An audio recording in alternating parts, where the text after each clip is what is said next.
Please pray with me. Everlasting God, may you bless this imperfect offering, and may the words of my mouth and the meditations upon all of our hearts serve to glorify you, and may they be in keeping with the teachings of our Savior, Jesus Christ, in whose name we pray. Amen. My mother always told me that I have the most adorable dimples. But it is, perhaps, a face that only a mother could love. Now, I don't say this to be self-deprecating, which I know is sort of my modus operandi. No, it's just that given the hostility that I seem to encounter when out in public, I've concluded that there must be something about my face that makes people angry. I also received a fortune cookie once that said I had an untrustworthy smile. Perhaps that would explain, in part, why strangers always seem to eye me suspiciously when I'm at Target or pumping gas, or why I've sometimes been followed by store security or singled out for additional searches at the airport, or why on the road people are always giving me the evil eye at stoplights and pedestrians glare at me like I'm about to run them over even as I'm letting them cross the street right in front of me. Or why, as a pedestrian, complete strangers have driven past me and flipped me the bird.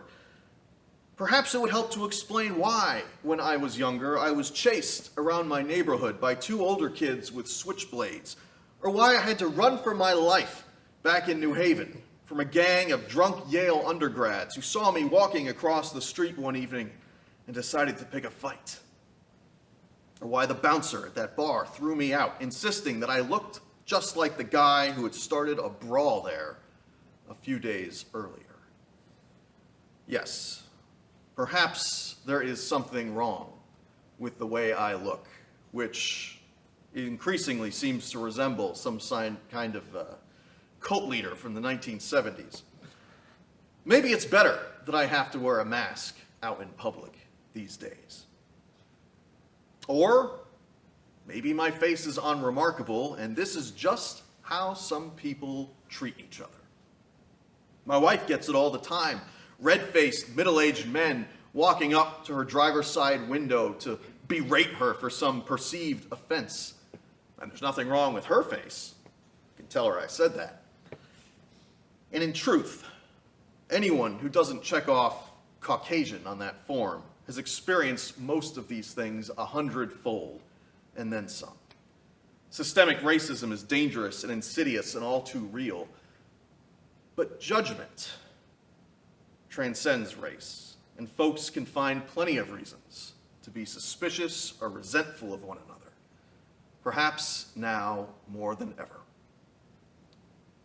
Maybe no one is singling me out, giving me dirty looks at the grocery store.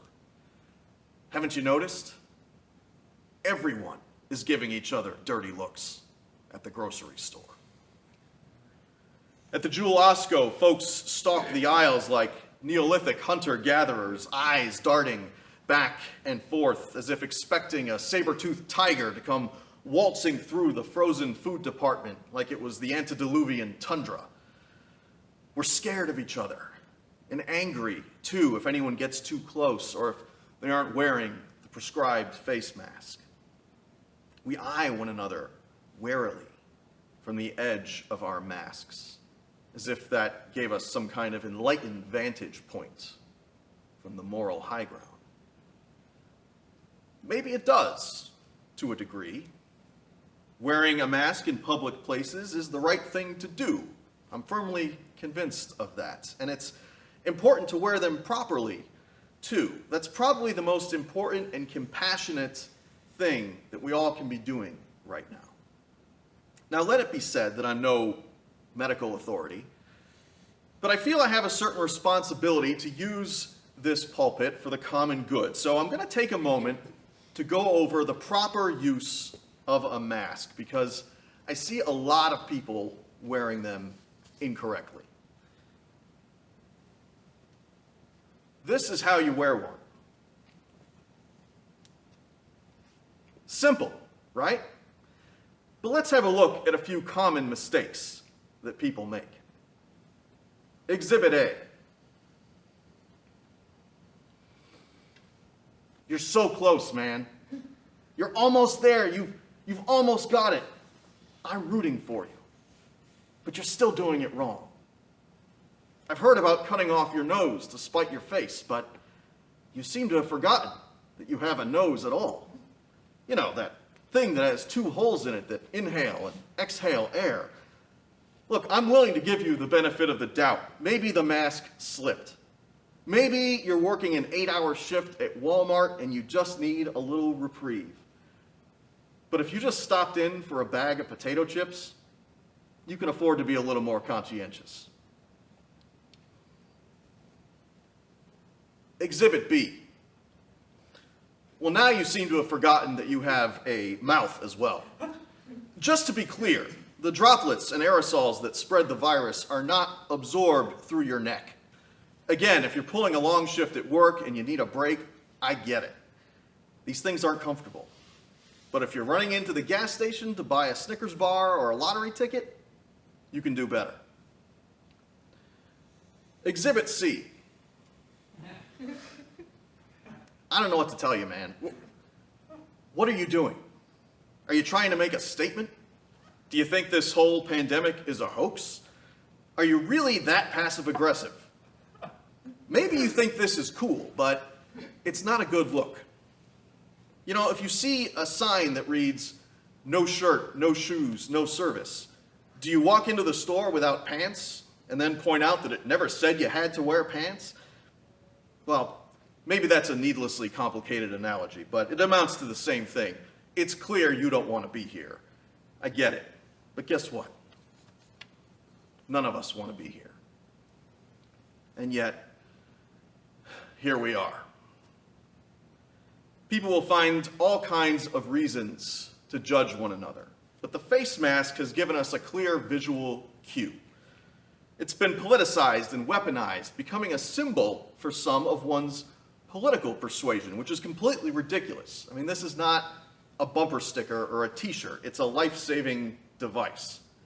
Imagine if using a defibrillator or wearing a seatbelt were to become a political statement. But here we are. If you aren't wearing a mask in public or wearing it correctly, it demonstrates a lack of care for others. It's selfish. It's dangerous.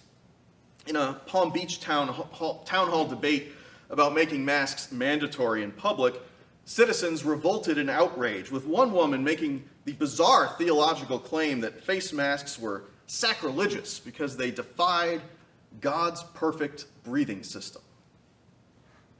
Now look, I think this kind of thinking is absurd at best, and if you want to get theological, I can make a pretty good case for the moral responsibility to not kill each other with carelessness. But I'm not entirely innocent either. I ascribe beliefs and ideologies to total strangers, make determinations about their whole moral compass, as if their choice about wearing a mask defined their entire character. I must have shot an angry glare at one guy who was wearing his mask around his neck because he quickly pulled it up and apologized. But before he did, I have to confess that I was thinking unkind thoughts. And I don't think I'm alone. And so we eye one another warily and angrily at the grocery store. As the songwriter Nick Cave once wrote, "The urge to kill somebody was basically overwhelming. I had such hard blues down there at the supermarket queues." But maybe this whole business with the masks a deeper issue. We often talk about being connected in a great web of being, about how what affects one of us affects all of us. In church, we claim that everyone is a child of God. But do we really believe that? Do we really believe it, or are we just trying to convince ourselves? Is humanity really an interwoven tapestry of being? Or as the philosopher Thomas Hobbes wrote, a war of all against all? When it comes to human nature, I believe that most people are fundamentally good, insofar as we don't actually want to hurt anybody or cause anyone harm. But I also believe that human beings are naturally selfish, putting our own desires before other people's needs. The gospel is a corrective to that impulse, but Jesus finds that it's often a hard sell. In this text from the Gospel of Matthew, Jesus is frustrated. You can tell because he refers to the people around him as this generation, which he only does when he's angry. To what shall I compare this generation? He asks himself. It's like children sitting in the marketplace and calling to one another. We played the flute for you and you did not dance. We wailed and you did not mourn. I confess it took me a little while to figure out what Jesus is getting at here, but just picture it. Some kid sitting in a busy marketplace with hundreds of people, expecting everyone to drop what they're doing and pay attention to him, and being shocked when they don't.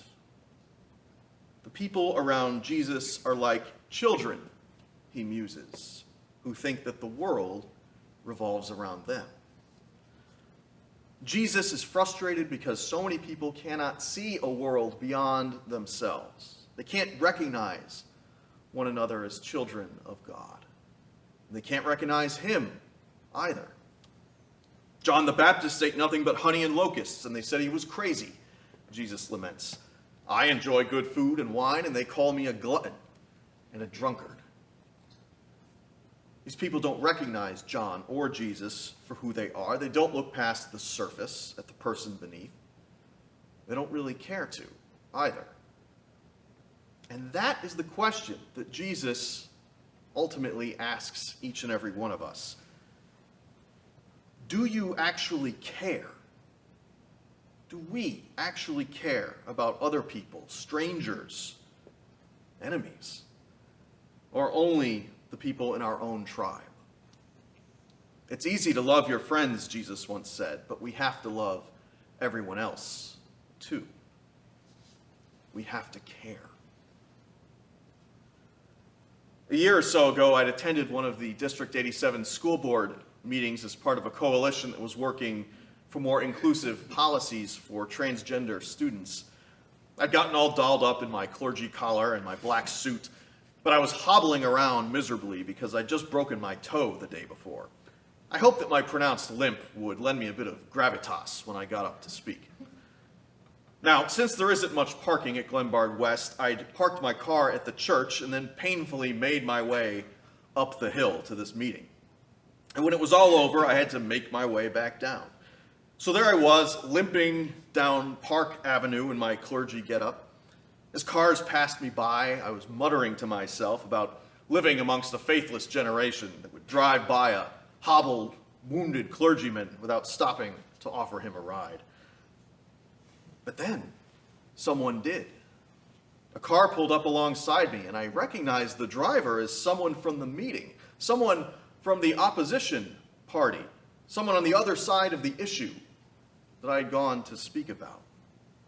Someone who probably thought I was misguided at best and a charlatan at worst. You look like you could use a hand, he said as he rolled down the passenger side window. Need a lift?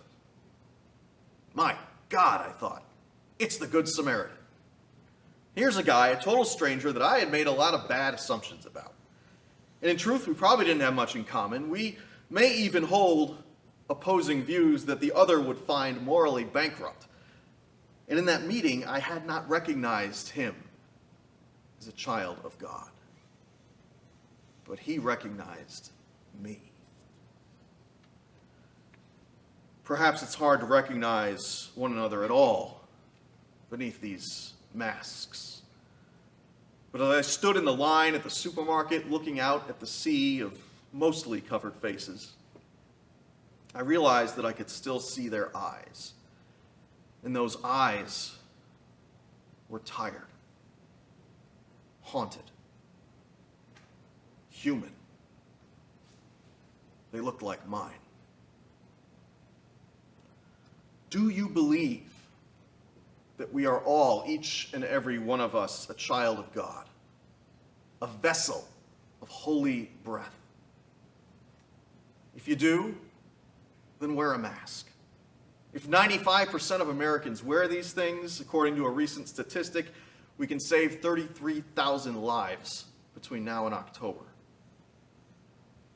But we must do more than this.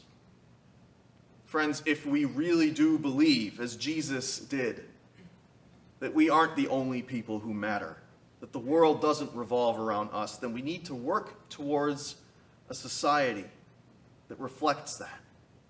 A society where folks don't put individual desires above the collective good. A society where everyone is actually given a fair shot instead of a meritocracy without a level playing field, where everyone plays by different rules. A society that celebrates diversity. A society where healthcare and a living wage and due process are guaranteed instead of luxuries that some folks can't afford. There's a phrase that's been tossed around a lot lately. We're all in this together. But are we? If we are, in the words of Jesus, then our collective yoke is easy and our burden is light.